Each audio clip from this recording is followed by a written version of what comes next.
হরে কৃষ্ণ।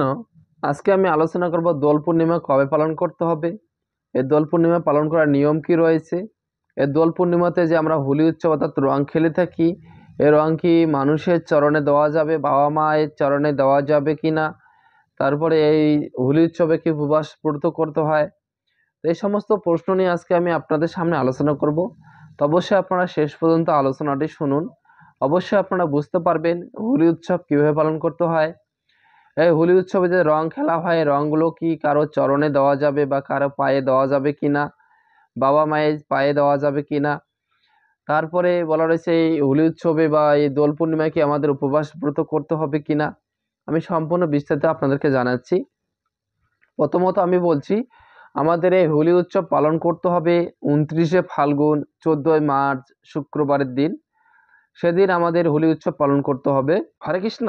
আজকে আমি এই ভিডিওর মাধ্যমে আপনাদের কাছে একটি প্রশ্ন করে যাচ্ছি, আপনার বাড়িতে কি ভগবদ গীতা রয়েছে? অবশ্যই কমেন্টে বলবেন ভগবদ গীতা রয়েছে কিনা, অবশ্যই কমেন্টে জানিয়ে দেবেন। হরে কৃষ্ণ।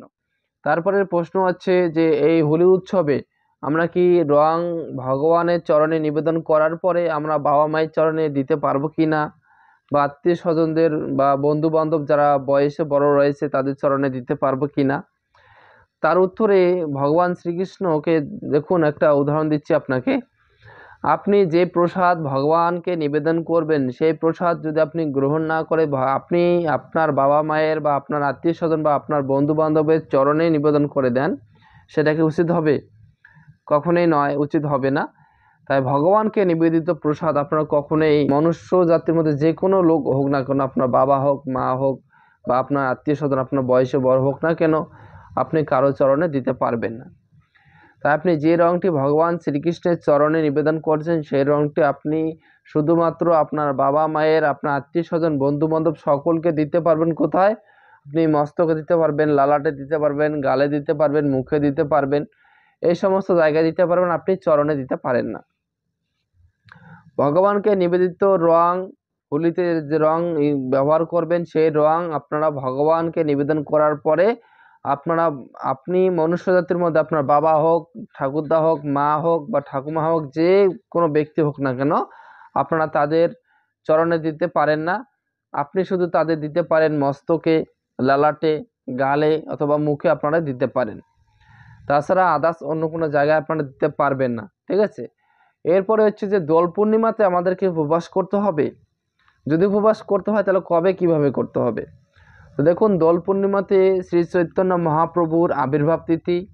এই শ্রী চৈতন্য মহাপ্রভুর আবির্ভাব তিথিতে আমাদের এই ব্রত উপবাস করতে হয়।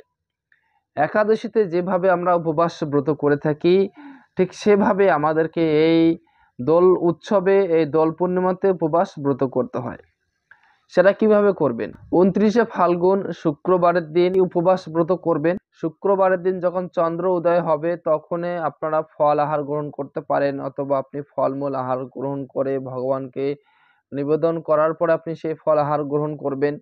তারপরে 15 তারিখ সকাল 6টা থেকে 9টার মধ্যে আপনাদেরকে এই পূর্ণিমা ব্রত উপবাসের পালন করবেন। সেটা অন্নপ্রসাদ ভগবানকে ভোগ লাগিয়ে আপনি সেই অন্নপ্রসাদ নিজে গ্রহণ করে দোল পূর্ণিমার ব্রত উপবাস পালন করবেন। ঠিক আছে। এভাবে কিন্তু আপনারা পালন করতে পারেন। তবে একটি কথা হচ্ছে যে আপনারা কি ভক্ত সঙ্গ করছেন? যদি করে না থাকেন তাহলে কবে করবেন? যদি করছেন তাহলে হরে কৃষ্ণ অবশ্যই কমেন্টে লিখবেন। জয় শ্রীকৃষ্ণ। যে সমস্ত ভক্তরা এখনো ভক্ত সঙ্গ করছেন না, অবশ্যই আপনারা ভক্ত সঙ্গ শুরু করবেন। কবে শুরু করবেন সেটা অবশ্যই আপনারা কমেন্টে লিখবেন। আর যে সমস্ত ভক্তরা ভক্ত সঙ্গ করছেন, আপনারা অবশ্যই হরে কৃষ্ণ কমেন্টে লিখবেন। হরে কৃষ্ণ। এই দুর্লভ মনুষ্য জীবনকে সার্থক করতে যুক্ত হন কৃষ্ণ ভাবনায়, এবং আপনার পারমার্থিক প্রশ্ন জানতে যুক্ত হন আমাদের টেলিগ্রাম চ্যানেলে। আমাদের ভিডিও ডেসক্রিপশন বক্সে সেই টেলিগ্রাম চ্যানেলের লিংক রয়েছে। আপনারা আপনাদের কোনো প্রশ্ন থাকলে সেখানে অবশ্যই প্রশ্ন করতে পারেন। আপনাদের প্রশ্নের উত্তর অবশ্যই পেয়ে যাবেন। হরে কৃষ্ণ।